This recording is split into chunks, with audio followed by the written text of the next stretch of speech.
La deficiencia de yin de pulmón es otro de los síndromes de pulmón. Aquí lo que va a ver, entonces, esta gráfica es la que siempre se coloca cuando se quiere explicar los síndromes, los síntomas por deficiencia o por exceso. Entonces, aquí tenemos como el nivel normal de la deficiencia de yin, el nivel normal de yin y yang en el cuerpo, ¿no? Es este. Entonces, hay un nivel normal X que tenemos siempre de yin y yang. En la deficiencia de yin, lo que hay es una disminución relativa en ese aspecto yin de la energía, en ese aspecto yin que tiene el cuerpo en general. Entonces, esa deficiencia de yin, esa deficiencia de frío, por decirlo así, hará que no se controle el yang, digamos, el yang va a estar como normal, pero como hay deficiencia de yin, entonces el cuerpo lo va a sentir como si hubiera calor. Hay calor, pero es por la deficiencia de yin, no porque haya más yang de lo usual. Entonces esto se llama calor por deficiencia. Es calor de tipo Shu, porque Shu es el carácter que se usa para hablar de deficiencia. Entonces, es una deficiencia de yin que me conduce a síndromes de calor, ¿no? Entonces, en este síndrome de la deficiencia de yin, tendremos cosas de la deficiencia de yin y cosas del pulmón, como siempre. Entonces, de la deficiencia de yin, fíjense, tenemos esta, la fiebre o el calor bochornoso, la sudoración nocturna. ¿Se acuerdan que de la sudoración, los tres tipos, la deficiencia de yin, la deficiencia de yang y la deficiencia de chi? Cuando es deficiencia de yin, la sudoración será nocturna principalmente. Ok, tendremos la fiebre o el calor bochornoso. Entonces aquí se puede presentar como fiebre o febrícula, ¿sí? Puede ser que el paciente se mida la temperatura y no haya fiebre, pero también puede haber fiebre o puede haber una fiebre de baja intensidad. Calor en los cinco corazones, esto también es de deficiencia de yin. Rubor malar, esto también es de deficiencia de yin. Y bueno, estas son las cosas que tenemos de la deficiencia de yin. Ahora, de las cosas de pulmón. Bueno, y este adelgazamiento corporal realmente es de los dos. Ya lo explico al final. O sea, es de deficiencia de yin y es de deficiencia de pulmón. Ya lo explico al final. Vamos a hablar ahora de las cosas de pulmón. Entonces, como siempre, está la tos, ¿no? En los síndromes de pulmón. La tos será seca, en este caso, seca porque como hay deficiencia de yin, pero afectó el pulmón, entonces el falso calor, así lo llaman algunos autores, los españoles principalmente, o el calor por deficiencia, consumió los líquidos. Este calor por deficiencia entonces consumió los líquidos. Y como consume los líquidos, entonces la tos que tendremos será seca o tendrá una flema escasa. Pero como hay calor y como este calor puede estar ahí por mucho tiempo, también, también puede haber una flema hemoptóica o una tos seca, pero con un poco, con flema escasa, pero hemoptóica, es decir, con sangre, pero poquita. Y puede haber ronquera también. La ronquera se va a producir porque como no hay cómo lubricar, porque no hay líquidos, porque los líquidos se consumieron por el calor por deficiencia, entonces no hay líquidos en la garganta y se produce la ronquera. Entonces, por eso tenemos este otro, la sequedad en boca y garganta. Entonces, como boca y garganta son una extensión del pulmón, ¿sí? Digamos, nariz y garganta van a ser la extensión del pulmón. Entonces, se han consumido los líquidos y entonces tendremos esta parte de la sequedad. Y la ansiedad hace parte de la deficiencia de yin principalmente, porque al haber un calor falso, pero un calor, bueno, un calor por deficiencia, perdón, un calor que como que está ahí poco y que está siempre, entonces este calor me va a generar entonces ansiedad, me puede generar ansiedad. Y les decía entonces que se va a presentar adelgazamiento corporal. En las deficiencias de yin se habla siempre de que puede generarse deficiencia, adelgazamiento corporal. Pero cuando uno se pone a ver algunos pacientes, sobre todo que tienen deficiencia de yin de riñón, esto muchas veces no sucede.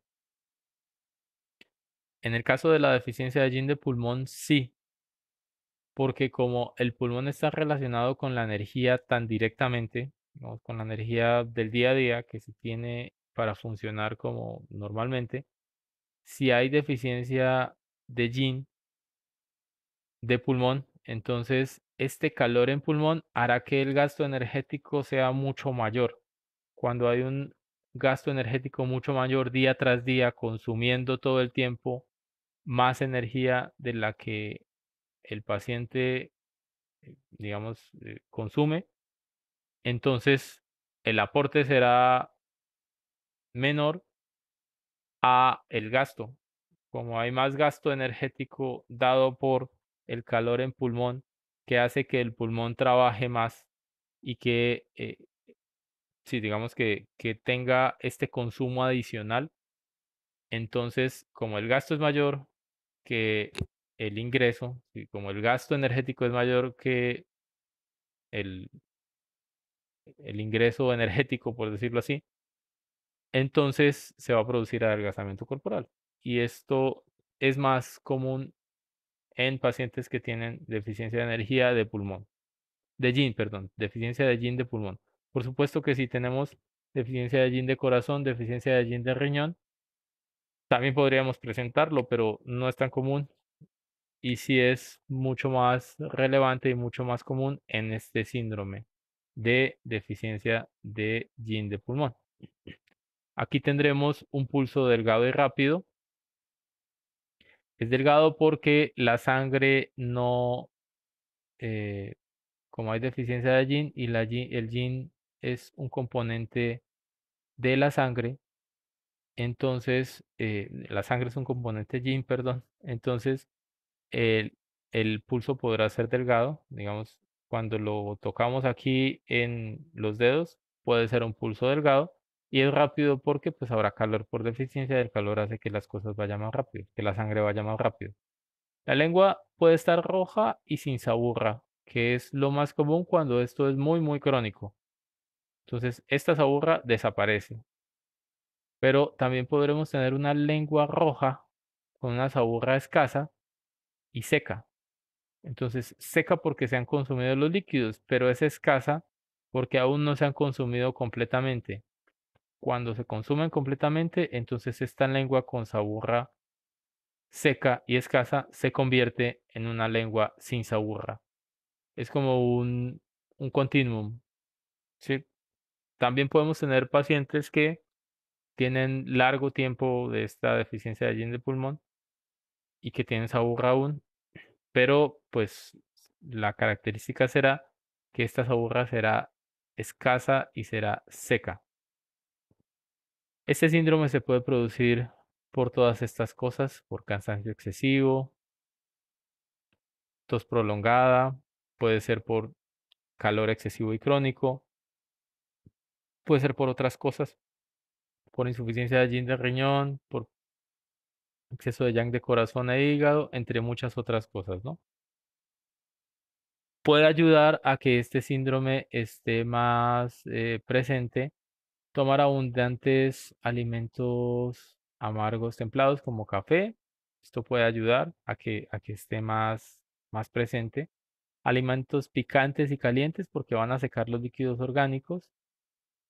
Por ejemplo, alcoholes fuertes eh, que tienen una buena cantidad de alcohol, o sea, tragos o sí, destilados que tienen una alta cantidad, alta concentración de alcohol. También puede ser por insuficiencia de yin de estómago, eh, porque, bueno, al tener esta insuficiencia de yin, el calor se puede ir hacia pulmón. Básicamente, esa es la idea. La idea de casi todas estas etiologías es el calor que está se va hacia pulmón y seca los líquidos. Ese es el caso, por ejemplo, de la insuficiencia de yin de riñón y de la plenitud de yang de corazón e hígado que está aquí mencionado. Si tenemos eh, un calor, ese calor se puede transferir al pulmón fácilmente. Entonces, vamos a tener la insuficiencia de líquidos, que ya lo vimos, se produce por eh, la, el calor que se produce por mucho tiempo, digamos el calor crónico por deficiencia, la tos, boca y garganta seca, por lo mismo. Hay manifestaciones yang, pero es por la deficiencia de yin y calor en los cinco corazones. Ya hemos explicado todo eso. Muchas veces esto tiene que ver con diagnósticos occidentales de tuberculosis y bronquitis. Es lo principal. La tuberculosis y la bronquitis crónica es a lo que más se parece, ¿no? Fíjense, es un paciente que tiene tos, que esa tos es en la noche principalmente, que además puede tener fiebre nocturna, que además tiene adelgazamiento corporal y esto es clarísimo en la tuberculosis, o sea, en la tuberculosis el paciente llega y se consume muchísimo. También en las bronquitis pasa eso. Bueno, puede ser también por faringitis crónica o por asma, también puede ser, pero a los que más se parece el síndrome es a pacientes que tienen tuberculosis y bronquitis crónica, ¿no? Ok, ¿qué hacemos entonces? Vamos a tonificar el yin, e hidratar el pulmón y a nutrir los líquidos y aclarar el calor por insuficiencia. Entonces, para estimular el yin, podemos usar todos estos puntos y más. Tai Chi va a ser importante para el yin de riñón, pero en general para el yin. San Yin Yao va a ser importante para todo lo que tiene que ver con el yin, es uno de los puntos más relevantes para eso. Prácticamente cuando hay deficiencia de yin por alguna cosa, San Yin Yao es uno de los que más se usa. Aquí podemos usar Fulyu también, riñón 7. Podemos usar también Cao Huang Shu, vejiga 43, que ya se los comenté en el síndrome pasado, que me va a servir para darle como vitalidad a todo el sistema, ¿no? Aquí también podríamos usar Fei Shu, vejiga 13, que no es específico para el yin, pero sí para la energía del pulmón y me puede ayudar en esa parte. Vamos también a humedecer el pulmón y esto lo hacemos con Taiyuan, pulmón 9. Me va a tonificar el pulmón. Chan Chung, Remai 17, me abre el pecho y me ayuda también con esa función como tal de humedecer el pulmón. Y Chao Hai, riñón 6, que es un punto que se usa mucho para deficiencia de yin del riñón, pero que hace que haya líquidos y que mejoren los líquidos como tal. Para dispersar el calor, podemos usar estos y otros puntos. GQ me va a dispersar mucho calor, es un punto importante para eso. Chuchi es el punto más relevante para dispersar calor de cualquier tipo. Entonces, es un punto que se usa usualmente cuando se tienen síntomas de calor por deficiencia, pero en general para cualquier tipo de calor. Y Dachui que también se usa y se usa sobre todo sangrado, ¿no? Que ya les he dicho, se sangra ahí una gota de sangre, no tienen que desangrar al paciente, no es una gotica y ya. Y me va a servir para eso. Y para sedar el yang, podemos usar estos, Feishu. Feishu me va a servir. Yuji, el, el punto que está, bueno, el 10 de pulmón, que es un punto que va a estar muy relacionado con garganta. Es un punto que sirve para cosas agudas de garganta, pero también es un punto que me saca mucho calor. Es uno de los que más saca calor en pulmón y entonces por eso lo vamos a usar. Y bueno, aquí está mal, es estómago 36, por supuesto. Podemos usar también Susan Lee para tonificar en general, pero también para sacar algo de calor. Los más importantes aquí para sedar el yan serán Feishu y Yuji. También aquí podríamos usar pulmón 5, Chitse. También lo podríamos usar para ayudar en esta parte, ¿no? ¿Ok? Y se deben evitar tomar alimentos calientes de sabor picante y amargo y se deben aumentar alimentos frescos y neutros porque como hay calor por deficiencia, entonces pues alimentos calientes pues van a aumentar este, estos síntomas.